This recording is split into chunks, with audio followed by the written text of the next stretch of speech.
Hi everybody, I'm Kevin Ioli of Yahoo Sports, and I want to give you my predictions for the main card of UFC 226, which will be held on Saturday, July 7th in Las Vegas at the T-Mobile Arena.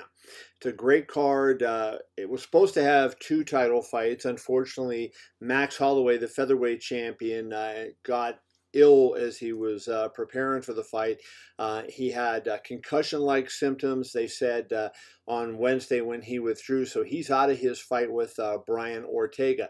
But even with that great fight, that featherweight title fight that so many people were looking forward to, I saw some people on Twitter calling it the people's main event. This is still a really deep fight card. So I just wanted to go and give you my picks. So let's start on the opener of that card, on the main card. Gokhan Saki fights Khalil Rountree in the opener of the pay-per-view card. And I think it's a very fascinating fight. Saki is 1-1 overall, 1-0 in the UFC. He's a noted striker. Many years he's been a great striker.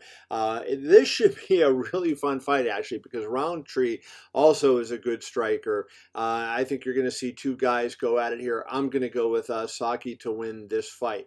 The next fight is going to be Michael Chiesa versus former lightweight champion Anthony Pettis. A big fight for both guys. Unfortunately, Michael Chiesa missed weight. He came in at 157.5. It looked terrible on the scale. He gave a thumbs down when he posed for the photographers and did say that this would be his last fight at lightweight. Just really looked like he was beaten up by trying to make the weight. I ordinarily would pick Chiesa in this situation. Not that Pettis looked great. Pettis had to have the towel as well and stripped down, and he kind of looked a little bit gaunt. Very tough fight for me to pick. I'm going to lean toward Chiesa anyway, but without a lot of conviction. I think that's going to be a fight that is going to be difficult for both guys just because of how much the weight cut took out of them. Let's move on, and we will have Paul Felder up next against Mike Platinum Perry. And this is the fight that actually replaced Holloway Ortega on the main card. It was on the Fight Pass prelims, and what a good fight to be able to rescue and kind of salvage the disappointment when that fight was off. I mean, this should be a very fun fight. I like Paul Felder in this one. I think Felder is going to get it done.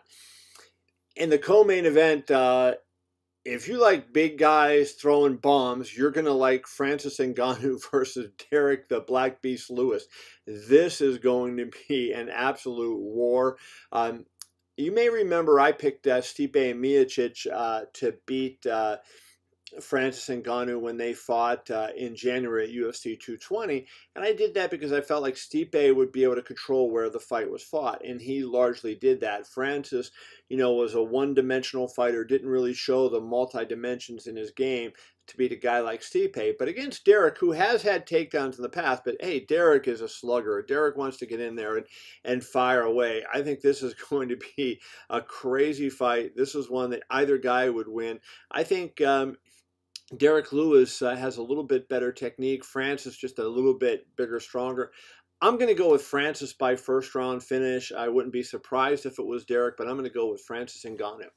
And that brings me to the main event, a fight that I really love and I think is intriguing on a number of levels. Stipe Miocic, the heavyweight champion, is going to defend his belt. He's already the most decorated heavyweight champion in UFC history, defending the belt 3 times after winning it from Fabricio Verdum. Has looked outstanding each time.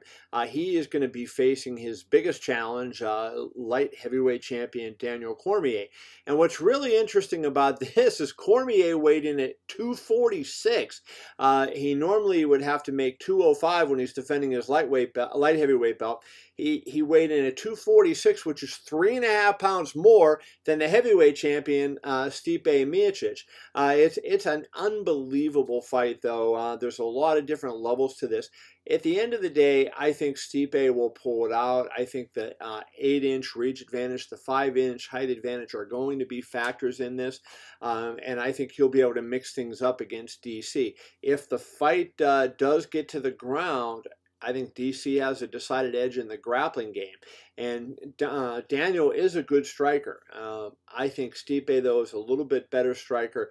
I look for Stipe Miocic to defend his title once again and end any doubt about him and his legitimacy, if there is any. I don't think there is, but I've heard some people say, well, he hasn't done this, he hasn't done that. You beat Daniel Cormier, who has been unbeaten as a heavyweight, an elite heavyweight, before he went to light heavyweight. You're doing something. So I'm going to go with Miocic to win that one. So let's just to go back. My picks are Stipe, Francis Ngannou, Paul Felder, Michael Chiesa, and Gokhan Saki in that fight.